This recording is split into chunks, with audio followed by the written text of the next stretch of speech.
Hey, dudes!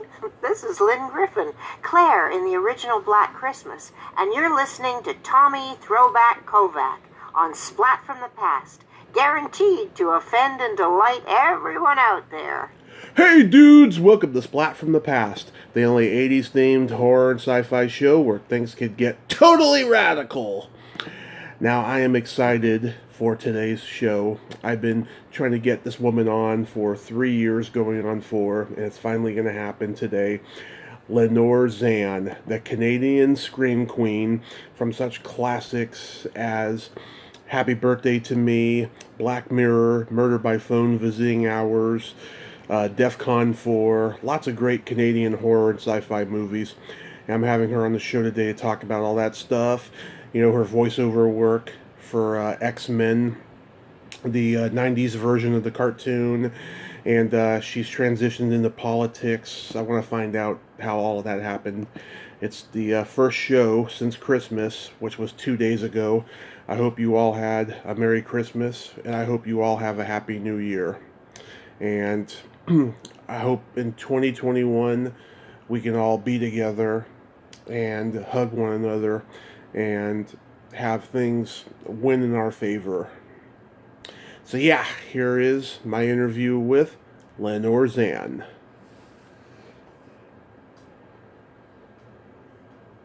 Hey Lenore. Hi, Tommy.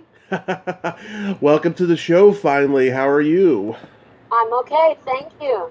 Absolutely. This is such a great honor. Thank you for taking the time today. No worries. A little bit busy with Christmas and all, but it's good to be here. Good to connect. Awesome. So, going back in time, did you gravitate toward acting early on in your childhood? Yes, I had a really big imagination, and I kind of lived. I was an only child, and I spent a lot of time out in the country in Australia with my grandmother, who kind of lived in the bush in Australia, and so I had all these sort of imaginary friends and games and play out in nature. And we then she had a friend who was an Aboriginal Indigenous lady who had several kids that she looked after, and they became my first friends. And we would run around in the bush, and our two grandmothers would tell us stories about the animals and the mythological kingdom of Australia, like the dream time it's called. And they taught us a real appreciation too for the animals and the flora and the fauna and stuff. And so then when I was in the city with my parents, I would recreate things and run around and imagine a lot of stuff. And one of my first games I remember that I played with my grandmother was one that I just made up, which was she had an old grandfather clock. And I said she would sit on the couch as my audience. I would go around behind the grandfather clock, and every time I came out from behind it, I would be a different person. And she had to guess who that person was. Yeah. So I think that's like a form of acting at a very early age. And then it just took till I was in my teens and at high school, really, before it kicked in, and I auditioned for a school musical in grade 10, Guys and Dolls, and was chosen for one of the two leading roles, Adelaide. And that was it. That was when I knew that was it. I just wanted to be on stage and performing. Wow, that is amazing. I mean, Australia. I mean, that must be a beautiful country. I had an aunt through marriage who was from there. Yeah. Yeah. It's gorgeous, yes. And out in the countryside, like in the bush, there's all brightly colored flowers and all kinds of birds that are rainbow colored, and kookaburras and kangaroos and koalas and snakes. So it really, it was great for the imagination, and I don't know, know. I just made up stories about things, and I wrote at an early age too. I really liked to write short stories and poems, and started like a little magazine with my friends. It was just us writing stories and taking pictures and drawing pictures and stuff. Very imaginative. And then also in school, the teachers liked to hear me read. They liked my voice, especially in Canada with my funny Australian accent. So they would get me to read stories out loud in class. And I was talking to one of those teachers just the other day, and she said that I am still her favorite reader. Like, she just loved getting me up to speak, to read to the class, because I'd bring the words alive from the page. Yeah. And, and that's hard to do in classes in schools where, people might be reading stuff and they get really bored because it's just not coming alive. Yeah. Oh, that's very nice of her to say that, too. Yeah, it was really nice. So after high school, is that how you ended up in Canada? Yeah, well, we moved to Canada when I was 8. So we moved when I was in grade 3. But as I said, I was just, doing readings for teachers in classes, and then I moved to grade 10 and got one of the leads in a school musical. Also, I did a public speaking contest in grade 8 and won, which was, I'd forgotten about that. That just reminded me recently, something came up and I remembered that I had won this public speaking contest where I wrote the speech and presented it myself, and then you had to also do an extemporaneous speech. They pick some topic and you talk on it. And I was thinking, that's interesting, because that's also a type of acting and presentation. And to be honest, now that I'm in politics, it's also very similar to what we do in politics, having to do debates and speaking on bills and being asked questions and extemporaneously having to answer them. Yeah, it's like improv. Yeah, exactly. Yeah. So did you make any attempts to be a writer before acting? I wrote short stories and poems. That's what I started with, was writing. Yeah, I would pour all my imagination and all my thoughts and stories into writing to begin with. And my dad wrote poetry. He was a professor, a teacher he trained teachers, and he wrote some books, but he loved poetry. And I believe I learned my love of poetry and writing from him. Nice. So, I never tried publishing them or anything. I just did them on my own. But then, as I said, then the public speaking contest, and then getting the lead in grade 10. And then after that, I wanted to audition for everything. So I started doing amateur theater, doing musicals, playing leads in musicals in amateur theater, and played a lot of different roles, including Louisa in The Fantastics, and roles in Carousel, Oklahoma, Jesus Christ Superstar, nice. You name it. Yeah. Wow. And did any of your classmates go on to become successful in acting? No. No, not from school, but later on I went to York University in Toronto, and a number of those kids from classes, either in my class before me or after me, a number of them have gone on into the business. Nice.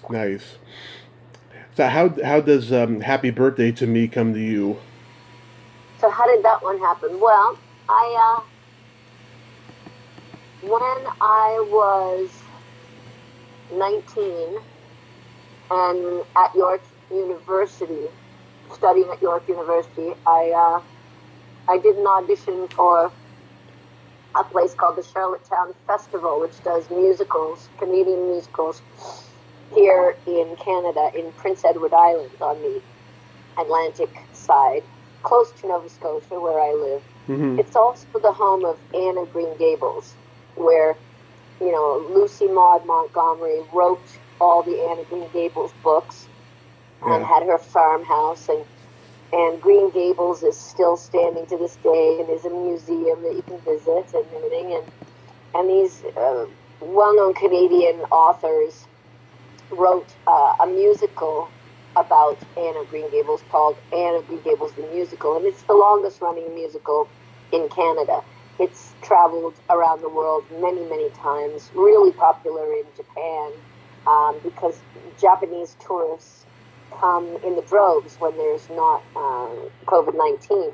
But they love Anne of Green Gables. And in fact, I read it when I was in Australia because my mother had read it in Australia and gave it to me.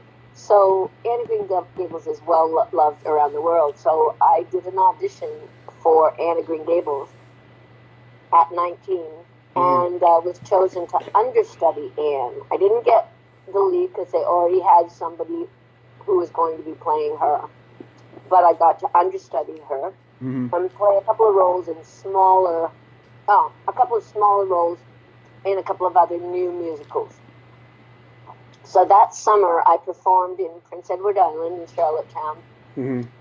Never did get to go on as Anne, which really disappointed me.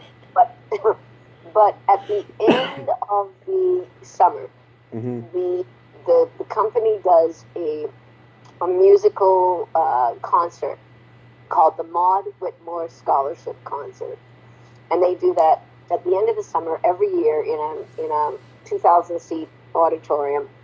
And people that are in the company that felt they didn't get a chance to really show their stuff, that didn't really get a chance to show what they can do, get a chance then to perform a song or a skit or something like that. And I chose to do a song that was from Funny Girl, the musical Funny Girl, right, with Streisand. So a song Barbara Streisand did in Funny Girl called The Cornet Man. And I wanted to do it a la Marlene Dietrich. So I dressed up like Marlene Dietrich with the trench coat and the fishnet stockings and the finger waves, golden finger waves with a beret. And I had a 25-piece orchestra at my command because that's what they had back then. Yeah. And a friend of mine was a trumpet player, and he did all the arrangements, and he then became the cornet man and played the cornet in the orchestra. So I came out and did that number halfway through the show. I was like the very last song at the end of the first act. Now, there happened to be a composer, an author and composer in the audience who was with his wife, and they were on vacation at their cottage in PEI. And he had written a rock opera on the life of Marilyn Monroe. And they'd been searching for a whole year for the right actress to play Marilyn from the age of 16 as Norma Jean all the way through to 36 when she died of an overdose of pills and booze. And when I walked out on stage and did this number, they turned to each other and said, "That's Marilyn." And after that, he got together with me the next day, ran over some tunes from his musical with me. I picked them up in a heartbeat. And then they sent me to Edmonton to do an audition for the British director, who was an artistic director out in Edmonton at the Citadel Theatre there. And that director, Peter Coe, had been the original director of Oliver, the musical Oliver in London, and also on Broadway. So he hired me on the spot. I was 19. I didn't have an agent. I had never played a leading role before, just small parts. But they felt like I was the one. And then that show, when I did that show, which was in January of 1980, it basically put me on the front page of every newspaper in Canada. And the headlines read, "A Star is Born." So that was when Americans started getting interested in me. New York producers started getting interested in me, and that was the beginning of then my movie and television career started taking off too. I started getting all kinds of offers for film and TV, as well as theater, and away we go. So that was I turned 20 during that show. Mm-hmm. So that summer, yeah, I started booking movies, and one of the movies that I booked was Happy Birthday to Me. Another one I booked that summer was Visiting Hours, Mm-hmm. which is, I think it's changed its title now. It's got Michael Ironside in it and Lee Remick. William Shatner. Yeah. Yeah, really good. It's a really good movie too. It is. Yeah, so I started booking them. I did Bells with Richard Chamberlain. Right. I did some TV, and what else? Oh, and another movie that's really hard to get a hold of, but it's called The Black Mirror. Yes. Based on a Jean Genet play called Haute Surveillance, or The Black Mirror is what we called it. Right.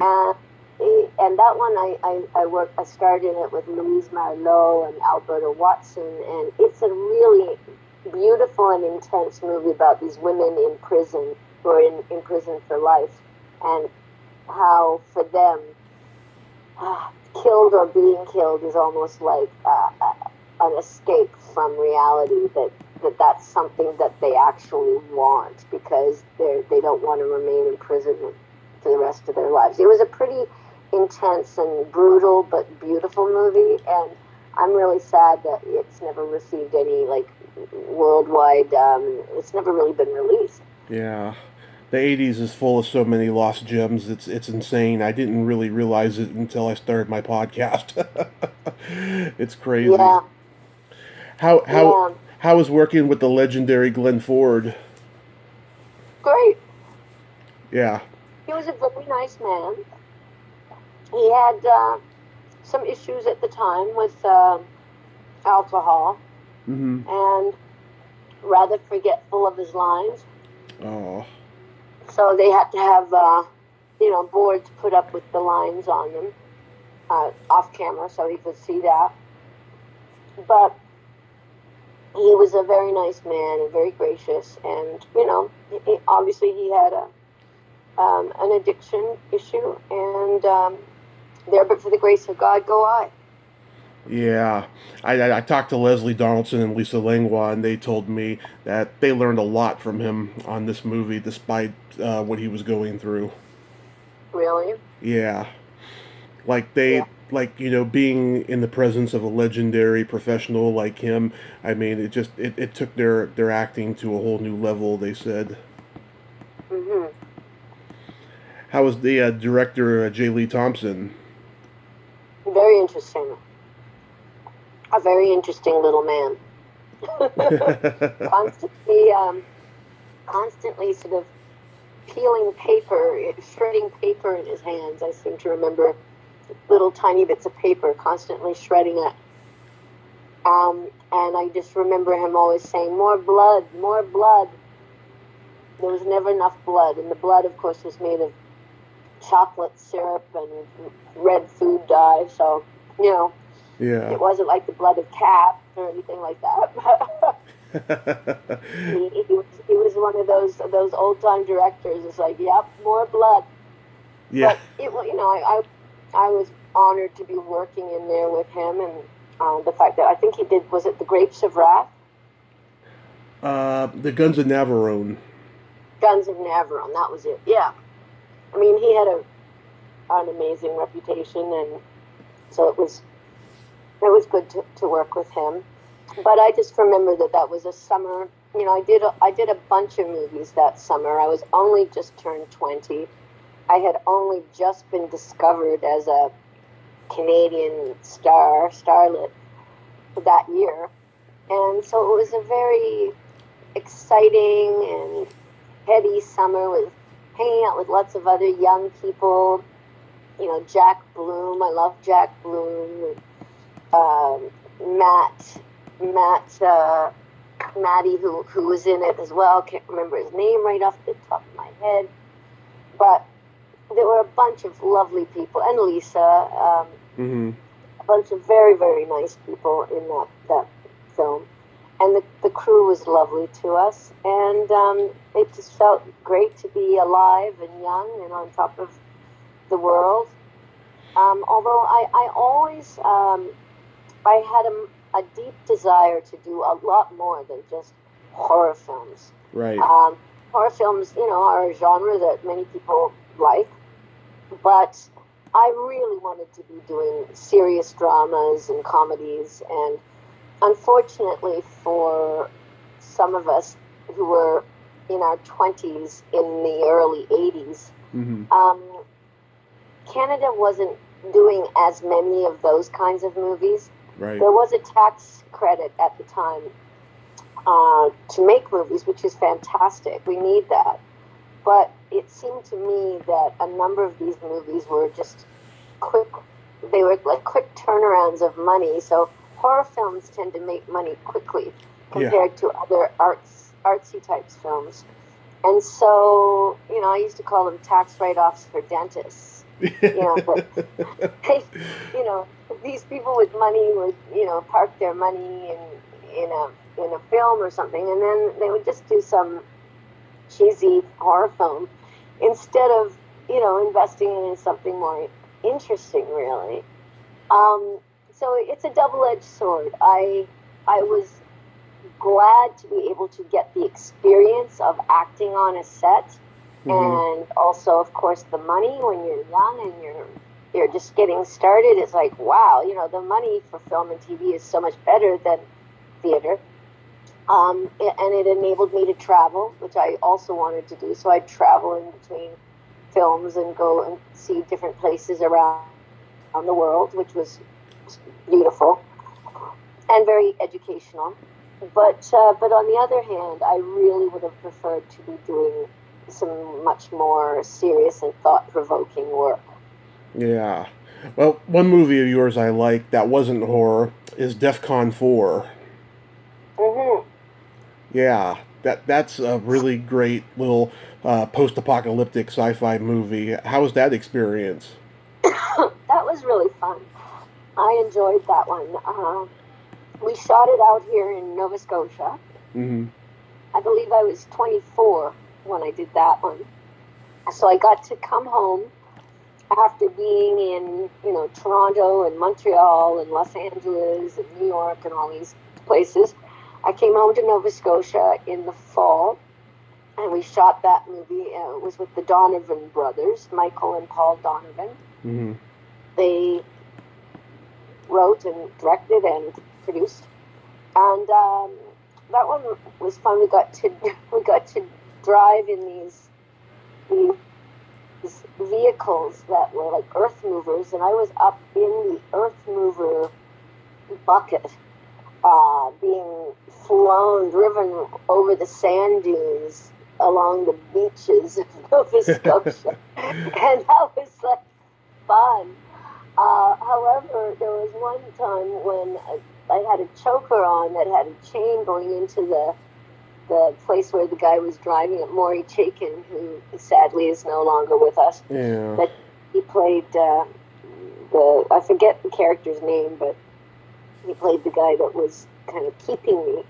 And at one point we stopped, and apparently the chain had fallen down and was starting to wrap around one of the wheels of the vehicle.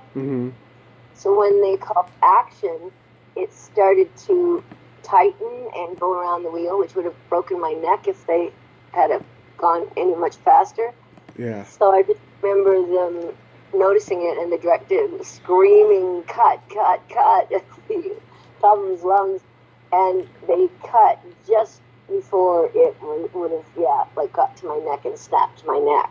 So. Wow. Yeah. Yeah. That was intense. His character's name was Vinny.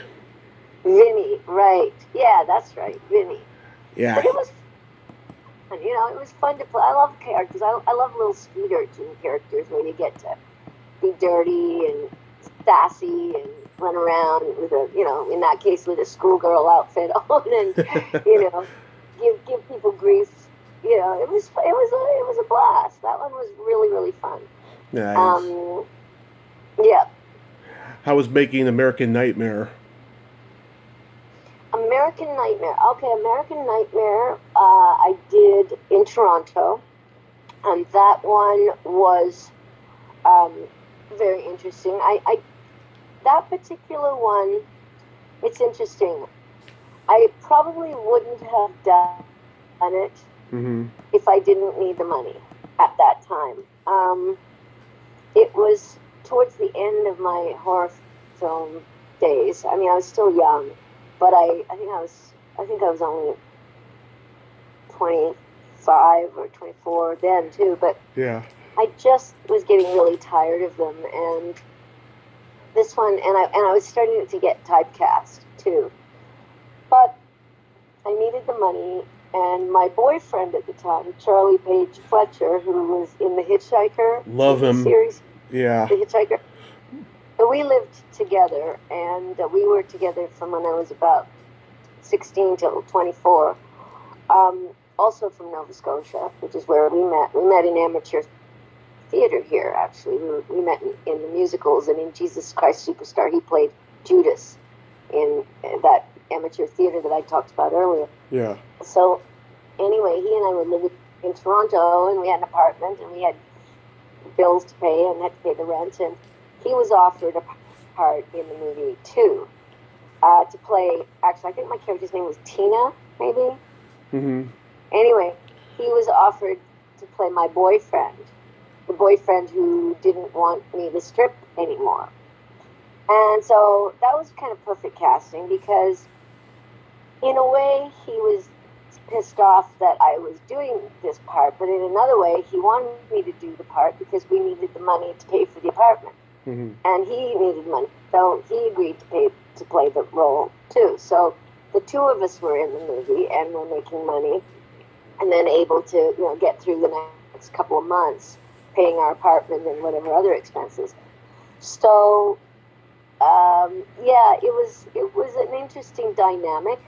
Also at that point, a former prof at York University ended up playing the villain who was murdering all the women. And interestingly, he and I had not gotten along that great in university. He had directed a show there which I had to miss one rehearsal in order to do an audition for the National Arts Center in Ottawa, in order to try and get a summer job. And he was really upset that I wasn't going to be in rehearsal this one day. And so he exploded and told me if I wasn't going to be there, that I was out of the show. And all the kids in my class said, Lenore, don't you dare be here in rehearsals tomorrow. You go into that audition, because we know that, it's an audition for a summer job doing what we love, acting at the National Arts Center in Ottawa, so go do it. So I did, and I ended up getting offered the part for Ottawa, but he was so angry that he was one of the folks at the end of that school year who said that I shouldn't come back because I wasn't playing by the rules, and I wasn't a team player or something like that. So anyway, years later, fast forward, and here he is playing my murderer. so I, as a young woman that's being murdered by this guy who is probably still rather seething and resentful from years ago, it was a very odd experience. I bet. Yeah. You worked with Claudia Udy. I interviewed her sister Helene last year. Wonderful lady. Both of them are, yes. I haven't seen them in years, but they're lovely. Is Paige Fletcher still working? No, he's around, but he hasn't done anything for a long time. Yeah, because when he was the Hitchhiker, he had been replacing Nicholas Campbell. on that show. What do you mean? Nicholas Campbell was the first hitchhiker. He did like maybe 4 episodes, and then Paige took over for him. I thought he got that one himself. The hitchhiker was originally Rutger Hauer, wasn't it? Oh, that was the Hitcher. The Hitcher was Rutger Hauer, C. Yeah. Thomas Howell. Yeah, but the Hitchhiker was the HBO series. Right. Was Yeah. Nicholas Campbell in that? I thought Charlie got it right off the bat. The first like 4 episodes was Nicholas Campbell, and then Paige took over for him. That's interesting. I didn't know that. Yeah, very few people remember Nicholas as the Hitchhiker, but Yeah. I was working on Murder by Phone. Bells. I call it Bells. Yeah. Originally that was the title, Bells, and then they changed it to Murder by Phone, and then they changed it to something else, I think. It was fun. This time I got to be murdered in my nightie by being blown up by a phone. So that's the first time I can ever say that I was blown up by a phone. So doing that scene was very interesting, working with, a springboard and makeup artists and prosthetics, and how that actually came to be with, putting a vein that went up under your prosthetics, that at a certain time, when the time was right in the middle of the scene talking on the phone, it would burst. Someone would push, they would push a bottle of liquid, and then it would like fill up the vein and then burst on your forehead, and then at the same time you had to jump backwards off the springboard to make it look like an explosion, and then they do all the sound effects and everything afterwards. And I did it in one take, so that was good. I have to go through torture for that. And Sarah Botsford, I'm working on getting her on the show. She's such a talented actress.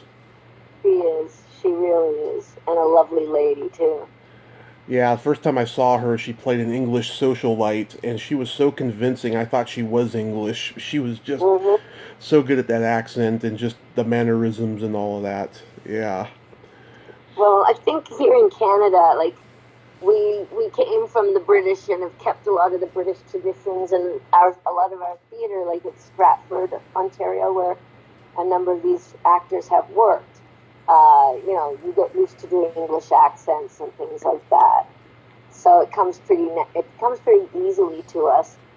And for me, it's interesting because being an Australian who moved to Canada, I can do British accent and, of course, the Aussie accent. But I also found it very easy to do an American Southern accent, probably because of the vowels and the way you move your mouth in Australia and lingo is similar. So I've always found it very easy to slip into a Southern accent. Yeah. Which is very handy in my voiceover work, of course, as well as a lot of American films and TV that I've done. Yeah, what made you transition into doing voiceover work? It wasn't really a conscious decision. I was doing a ton of movies and television throughout my 20s, and then and theater every now and then. And then I was chosen to play a role in Unidentified Human Remains and the True Nature of Love, which was a Canadian play by Brad Fraser. And I did that role in Toronto for about 9 months, and American producers came to see the show, bought the rights for the show, asked me to come with the show to Chicago first for a year, and then to New York for a year off Broadway. And I was the only Canadian in the show. So I did that. And while I was in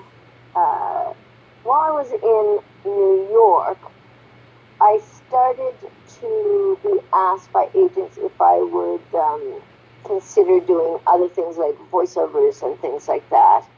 And so that's when I first started thinking about it.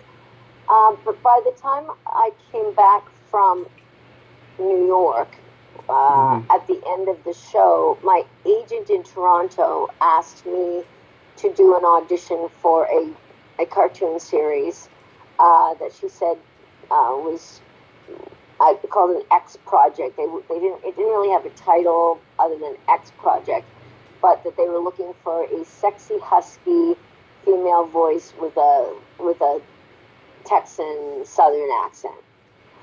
And she said, "That's you." So she said, "Go and audition." And I actually skipped out. I didn't do the initial auditions because I just wasn't that interested.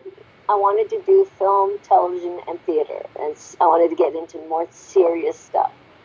But by the time the callbacks came around, they still hadn't found the right character or the right actress for that role of Rogue, as it turns out. So Mm-hmm. my agent called me again and said, "Lenore, they still haven't found the character with that sexy, husky Southern voice. And that's because it's you. So get your ass down there and audition." So I did. And I saw the drawing for Rogue and immediately felt, oh my God, I can relate to her. With the sassy attitude and the sexy come hither thing, but come hither but don't touch me, yeah, and be at your own peril. So then I did one little piece from it, which they had there, and the producers in LA were on the other end of the phones, the headphones. But my lines were. My daddy liked to kill himself when he found out I was a mutant. I remember when I was 13, I had me a boyfriend. Had me a boyfriend till I kissed him. Poor boy went into a coma for 3 days. Got so if I touched anybody, it just drove the life right out of him. I like Out of that. the beast, you know everything. What makes us like the way we are anyway? Beautiful. That was my speech. I can still remember it. And these guys in LA went crazy and started swearing and screaming, going, "Oh my God, that's her! That's fucking her! Don't let her leave! Keep her! Yeah. Where'd she come from?" And that was it. I mean, I had the role, and then that's what we found out was it was the X-Men, and I ended up doing like 5 seasons of it. Now, because I got that one, then people in the industry found out about me, heard about me, and they'd asked me to come in and audition for other shows like Rescue Heroes and, oh my God, a million animated series. I Cadillac, can't Cadillacs and remember. Dinosaurs with another guest of mine, Susan Roman. Right, right. Well, but that one I did in Los Angeles. Yeah. So I stayed in Toronto for a little bit and did a bunch of Canadian, American in Canada and Canadian animated shows. But then, and I went out to Vancouver and did a ton of them as well. I moved from Toronto to Vancouver, and then I did a whack of them out there, like Kong and a whole bunch of other ones, like Salty's Lighthouse, and oh my goodness, I can't even remember them all either. But then I went to LA, and when I went to LA, I immediately wanted to improve my skills, so I started taking voice classes with some of the top-notch teachers there. And one of the teachers was Sue Blue, who Oh was yeah. also a talent, also a casting agent for animation. And she taught me how to play other characters that I wouldn't normally think of doing, but like little boy characters, for instance, and older characters, and just characters that would be out of my range physically, but with my voice. She taught me I can become pretty well anything I want. And so I developed all these other types of characters with her help. And then that was great because then she and others started booking me for things. Like one show I did with her was The Mummy. I played Anak Tsunami. Yeah. Imhotep, you used to be so handsome. Um, she taught me how I could do different accents, and and it was so much fun. So so it really started in Los Angeles, in Hollywood, where the William Morris agency took me on and represented me for voice, and I started booking a lot of cartoons, but also advertisements there. And of course that also pays well, which gave me time to do other things.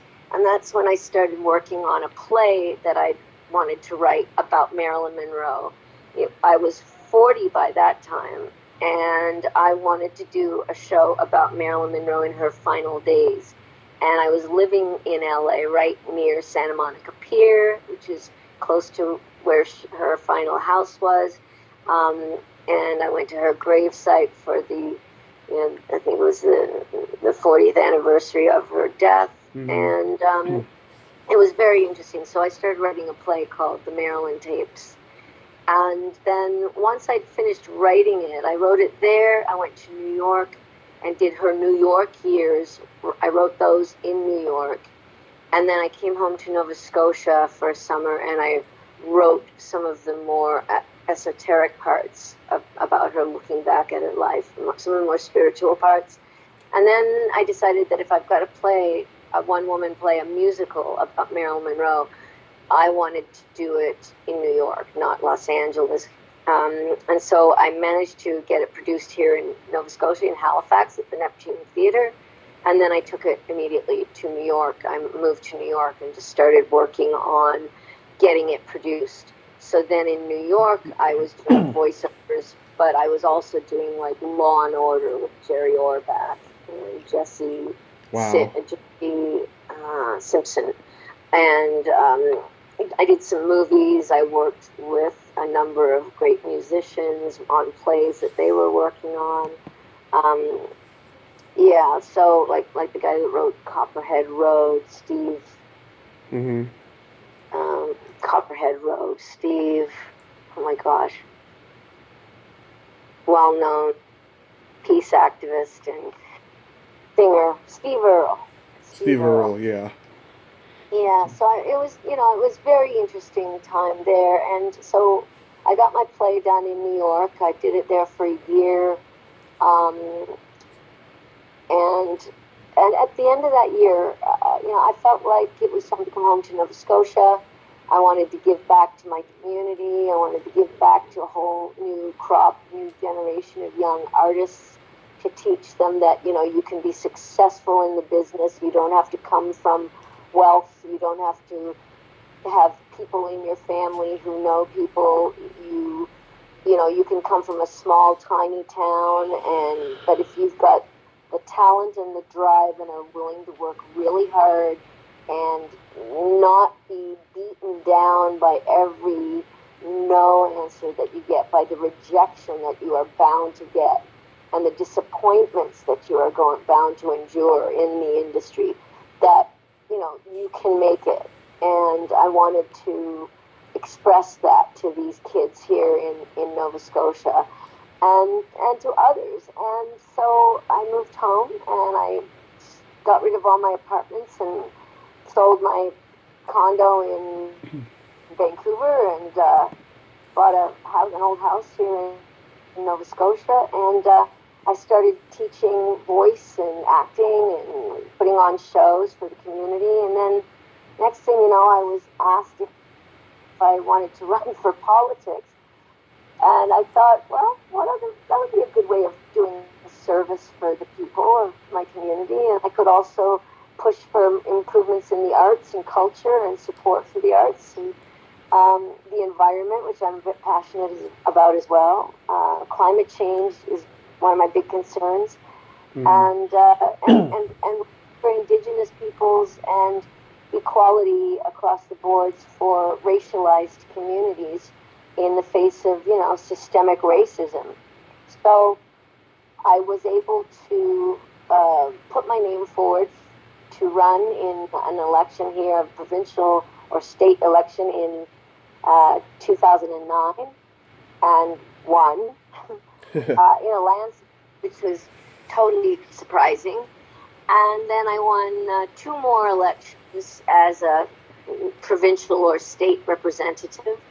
And then that took about 10 years. And then this past year, in October, a year ago, I was asked to run federally for the Liberal Party, which is represented by Justin Trudeau, our Prime Minister. And I met with him in Ottawa, and I liked him. I liked what he had to say. He believed in what I was doing and said he wanted to work with me. So I resigned as a provincial representative and took a chance and ran federally and won. So now I'm a member of Parliament of Canada in Ottawa. But because of COVID-19, I have been since March here in my home in Nova Scotia, working for the people here and promoting all of the various things that I believe in and trying to push to make our government one of the most progressive governments in the world. And I believe that we are.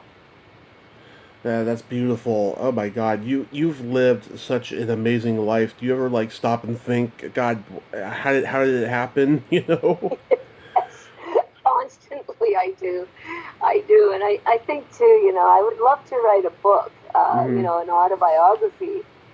But would people believe it? I know. I think that too about my own life. Yeah, I mean, it seems everybody I talk to is. Go ahead. You should write a book. Yeah, I mean, because everybody I talk to is either writing a book or has a book out, and I'm like, God, when did this start? You know, Right. it's crazy. Well, it's probably their time on their hands because it's COVID. Yeah. Oh, but even before this, though, like when I first started the podcast 3 years ago, people had books out or were writing books, and it was just it's insane. I didn't really realize how the trend like blew up until like last year, and so yeah. But I do have a few books in me about certain things I experienced that I would like to tell. I'll probably get around to doing it though. But with this election that we just had over here in the U.S., I mean, what are your thoughts on that? Well, I think I'm really pleased that Joe Biden won. And it's very concerning to watch somebody else try to tear down people's faith in and belief in the institutions and to try and overturn the results of an election. Being here in Canada and watching this display is very disconcerting and very disappointing. I've lived, as you know now, in the States many times, back and forth, on the West Coast, on the East Coast, even in Cincinnati. I lived in Cincinnati and Chicago. And Americans are great people. Mm-hmm. But, if half of the population voted for Donald Trump, 70 million people voted for him after all of the terrible things that he has displayed, like racism and misogyny and homophobia, all of these things, and the autocracy, his love of autocracy and his obvious interest in holding on to power at all costs. This is very concerning, and I truly hope that people start to become more educated and enlightened when it comes to politics and what they can actually do to improve the lives of everybody, not just thinking of yourself. Yeah, that's what it seemed like. Everybody was just thinking about themselves, and Right. I don't know a single person who voted for him the second time. I really don't. I mean, I think he really let, all his supporters down for the most part, Well, 70 million of them apparently voted for him, so. And the sad part, too, for us is to hear that there are still people on their dying beds who are denying that COVID-19 exists. I know. They've been brainwashed, and they are believing untruths, and they have the very truth in front of their eyes, but they're claiming that I can't be that because that doesn't exist. I mean, we've seen what a leader who will try to spin and does spin the big lies and pull the wool over people's eyes and try to make them feel that they are, the underdog nation, and that they will rise again, and that they will be number one, and that they are better than everybody else in the world, and therefore they must rule the world. We've seen what can happen there back in the 1930s, in 40s in Germany, and we don't want a repeat of that. Yeah. We want to hope that people will learn from those experiences and never again. Yeah. So, but Canada is, we're a peace-loving nation. We are trying our very best to make sure that everybody is supported financially during this phase of the COVID-19 crisis. And I was very disappointed to see last night that the $900 billion package was not approved, or it was approved by Congress, Yeah. but that the president refused to sign it. That's terrible. Yeah. I think in some ways the rules need to change there, that a president should not have that much power. Exactly. Yeah. I think there's lots of rules in so many different fields that need to change in the world in general. I noticed that after 9/11 happened, the world just got really, really selfish, and things started getting really, really weird. Yeah, I know. Well, it's amazing when people who are ruthless will use certain things to try and coerce people to do things as they want them to do, and they'll use fear and hatred of the other as the means to do that, which is actually what the X-Men is all about. The X-Men is about a group of mutants who don't fit into society, who are being ostracized and also tormented and tortured by their own government, Yeah. and considered the enemy. And meanwhile, all they want to do is try and make the world a better place. And yet they are hunted down and treated like they are less than. And and the government of the day in the story is using them as the group to create fear in others. It's very interesting how we just had the 25th anniversary of our show a couple of years ago, Mm-hmm. and now it's on Disney Plus, and there's a whole new generation of fans that are showing up, oftentimes who are the children of the parents who fell in love with our show when they were kids, and now they're introducing their kids to it, and the kids can relate. Everybody can relate to the story because we're watching it happen in front of our eyes. Yeah. When you did the X-Men, I mean, the Marvel universe wasn't that huge like it is now. I mean, are you just amazed at how huge it is now? Absolutely. If you talk to like any of the creators of the show, they'll tell you that when they pitched this show to the powers that be, Fox and Saban and all of those, that nobody wanted to do it because they said, oh, who's going to be interested in watching a bunch of superheroes, right? Like, oh, who would want to watch that? A show about that? Well, they managed to talk them into it, and it was a hit from the day one, like October 31st. It aired on Halloween, and oh my God, I mean, it took off. And now look at how many superhero movies and books and cartoon books there are. I mean, there's just a million things now, and the spin-off, the financial spin-off. is, in the billions. So you just have to, back when you were traveling on planes, I would walk down, the last time I walked down an aisle in a plane, I noticed on people's screens, the majority of things people were watching were either superheroes or cartoons or whatever. And I was thinking, yeah, that's how far it's come. Yeah. It's in the mainstream now. Did you get to know Stan Lee? Unfortunately, I did not. I would have loved to have met Stan Lee, and that is a disappointment that I never was able to meet him. No, it never came up. Oh, that's unfortunate. Yeah. Yeah, and we were sad this year. We lost Norm Spence, who played Cyclops in our show as well, and he was a funny guy, and very wry and very self-deprecating. And we lost him this year. So we did a special.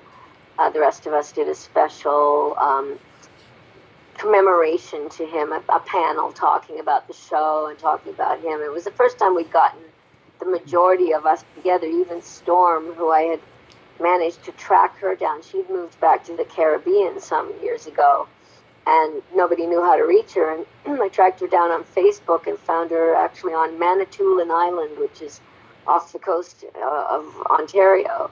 And it's an indigenous community, but she was there teaching. And so I meant to get her to be part of this panel as well. But it's out there on Twitter and stuff like that. If you look up Chandler Polling, he did the interview with all of us. It was really quite moving. I'll check it out. That sounds like it'd be pretty good. Yeah. So even in politics, do you occasionally do an acting or voiceover job? I haven't had time. I haven't done any voiceovers recently. I did when I first became an MLA, a member of the Legislative Assembly, which was that's the provincial one. I did a series called Animal Mechanicals, which is still playing somewhere. It's for really little kids, for young kids. And that was fun because it was just down the street from the legislature where I was working, so I could be in the legislature with my suit on, all day, and then pop over to the studio and do a couple of hours of recording. I played the Island Owl, who was kind of the narrator of the piece, and it wouldn't affect my work or anything like that because I now have a day job, as I call it, and that comes first. Yeah. But I did do a couple of films on my weekends. I did one film called Trigger that was Bruce McDonald, who also did Highway 69, Mm-hmm. great Canadian film director. And that one, it was called Trigger. I did that one a few years ago. And then just recently, I have a new film that was released called Stage Mother. And Stage Mother starred Jackie Weaver, who's an Australian star, and Lucy Liu and Adrienne Grenier. Mm-hmm. And I play the star's sister, so Jackie Weaver's sister. And it's a beautiful, beautiful film with a lot of songs in it too, about the drag world. This woman, a little town in Texas, this woman and her sister live in this little Bible Belt community, Mm-hmm. and the older sister discovers that her son has died in San Francisco, and you start to find out the story, and turns out he had come out at one point in Texas, and his family disowned him, and he went to San Francisco and became a huge drag star. Nice. And owned a drag queen club. And in his death, he has left the club to his mama. And so she has to go to San Francisco. And this is when she really learns what love and acceptance and family and belonging is really all about. So it's a very beautiful film, Stage Mother. Check it out. You can watch it streaming Stage on Mother. YouTube and Amazon. Stage Mother. Yeah. Oh, that sounds great. I love hearing. I love stories about drag queens and stuff. So I'm gonna love that. I'll tell you, a lot of people do. It was a big success in Australia and in the UK, and it won Best Film at the where was it? Palm Springs in the Palm Springs International Film Festival. Mm-hmm. It won Best Film. So yeah, it's a bit like Priscilla, Queen of the Desert. Nice, nice. Yeah, American style. Yeah, yeah. So really quick, I think Lenore. we all need a message like that these days. That many people are feeling really isolated and scared and anxious about the future, especially right now. And again, with the president of the United States not signing this bill that would give some financial relief to the people, the working people of your country. Mm-hmm. My heart goes out to them, and I know that they must be very frightened, and they need to know that they're not alone, and that we will get through this. This too shall pass, one day at a time, and we need to look out for each other. So we need to, even though we're not allowed to be physically present, we can support each other in many ways. And if somebody has something that they can share with others to keep them going, that's how we need to do it until we can right the world again and get some semblance of order and compassion back in the White House. Absolutely, yes. 4 more weeks, not 4 more years, thank God. Exactly. So really, but, yeah, my heart is with you, though. I'm thinking of you and sending all my love from Canada. oh, thank you so much, Lenore. I appreciate that so much. Mm-hmm. Yes, really quickly, I have this secret silly game that I like to play with guests, and this is a series of silly slumber party questions. And how it works is I ask you the question, you answer it, then you ask me the exact same question, and I answer it, and you can comment on answers. Okay, Lenore, are you ticklish? Not particularly. Tommy, are you ticklish? Yes, very ticklish. What else? What's your favorite part of the body? It could be anything. What's your favorite part of the body? Yeah. The eyes. That's a popular one. Is it? Mm-hmm. I hear that one all the time. And Tommy, what's your favorite part of the body? The belly button. That's a good answer. Especially for somebody who's ticklish. Oh, yeah.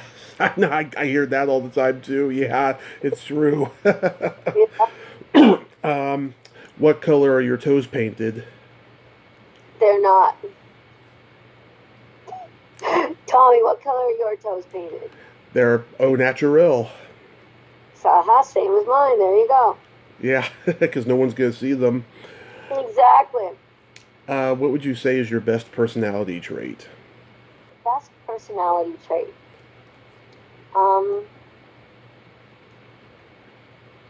Boy, that's a hard one. My first personality trait is probably my compassion for others. Compassion for others. What's your best personality trait? I agree. For me, it's empathy, and I have no filter. There you go. Well, that's good. Yes, I'll forego the next question because it may hurt your chances of getting reelected. Okay. It's a PG rated sex question. Yeah, I might stay away from that one. Yeah. And then my favorite question: is there a stinky smell that just makes you gag?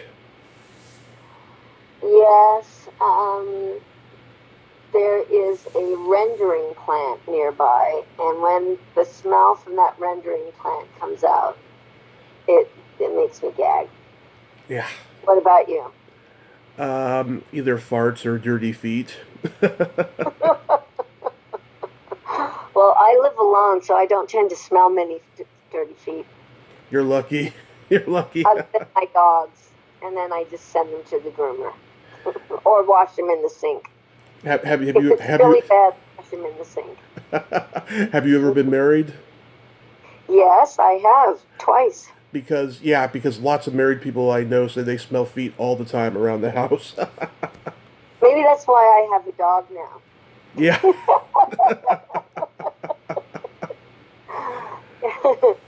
Yeah. I lived with and was married to two people, and Hmm. for about 20 years altogether, three gentlemen within 20 years, and I really love being here with my dog. Yeah, I bet you don't miss them. Not at all. Nope. Well, Lenore, I thank you so much for coming on today. I'm glad we finally got to do this. Tommy, it's great to talk with you as well. And sorry that it took me a long time to come on your show, but I'm glad we finally got a chance to do it. And And I wish you all the best. And I really am hoping and praying for your dear mother, for her recovery, and for you and your brother, and for all of the people who are listening to this podcast. I'm wishing you the very best of the season, and may 2021 bring health, happiness, and more financial stability for all. I can't tell you how much that means to me, Lenore, and it happened the way it was supposed to. So I'm glad that we got to do this, and I'm glad we're Facebook friends now.